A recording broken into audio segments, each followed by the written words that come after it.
All right, guys, the follow-up you've been waiting for and asking about, my melanoma patient, and his name's Alan. We haven't said that before. He's just going to do a quick wave later on to say thank you. You guys had such support, a lot of prayers and kind words and thoughts, hundreds and hundreds from all over the world, actually, people that have dealt with melanoma and gone through it. The follow-up is probably the best case scenario and pretty surprising for the size of melanoma he had. What we do and what is standard protocol is he gets a PET scan after that. That was a large melanoma. It wasn't expected. And that scan was negative. He did not ping anywhere else on the body, which is pretty rare for that size of a melanoma. Secondly, they test for mutations, in particular BRAF mutations. About 50% of melanomas have a BRAF mutation, and it's kind of a mutation in the gene, and that's something that new medications just out in the last 3 to 7 years roughly, there's several of them on there, BRAF inhibitors. The thing about BRAF inhibitors is even if he does down the road have something come up, the fact that it has a BRAF mutation, they can use medications to stop its growth and hold it at bay. Even if worst case scenario, something pops up later on. So that's very positive as well. They also did sentinel lymph nodes. So they're looking from that area where the lymph channels drain to see if anything had metastasized to the lymph node, and that was negative as well. So batting 1,000, doing great. I wanted to show you guys just what his scars are. You remember my scar that we removed because we thought we were removing a cyst. It was kind of small. You'll see how wide the excision is by the general surgeon, and you'll see his small scar here. I'm going to show you right now on his lymph node, or the sentinel lymph node in that area. So we'll come in close here, kind of come down.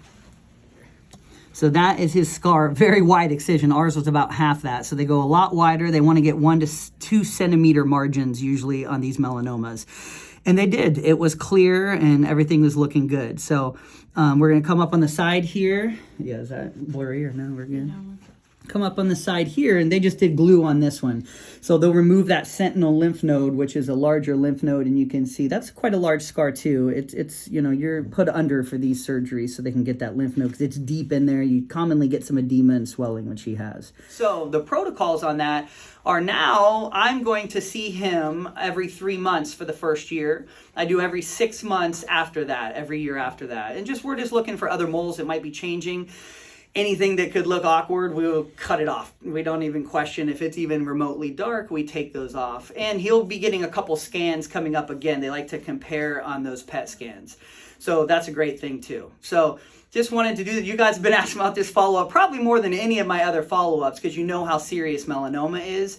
And this is just the best case scenario that we could have wished for. So I'm very happy, and I think it's because you guys were all out there wishing best for him. So he just wanted to wave and say hi. He's right here.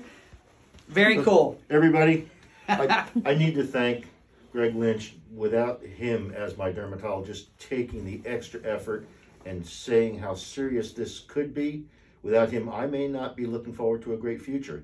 So I wanted to thank Greg, his staff, and the doctors at the hospital.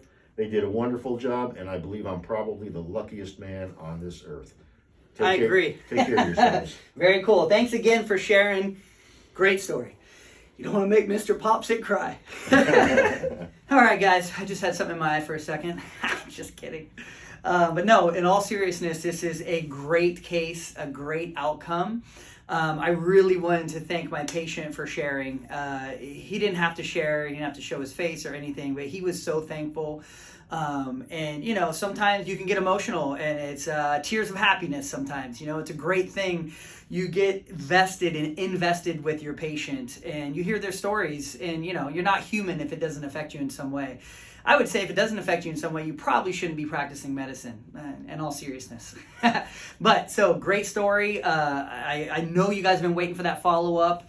Hope you enjoyed it. We're going to keep going with him and follow him closely. He's not out of the woods ever when you have melanoma, but so far, we're pretty close to the edge of the woods. It's looking pretty good. So we'll keep positive, and thanks for the positive thoughts. Thanks for popping by.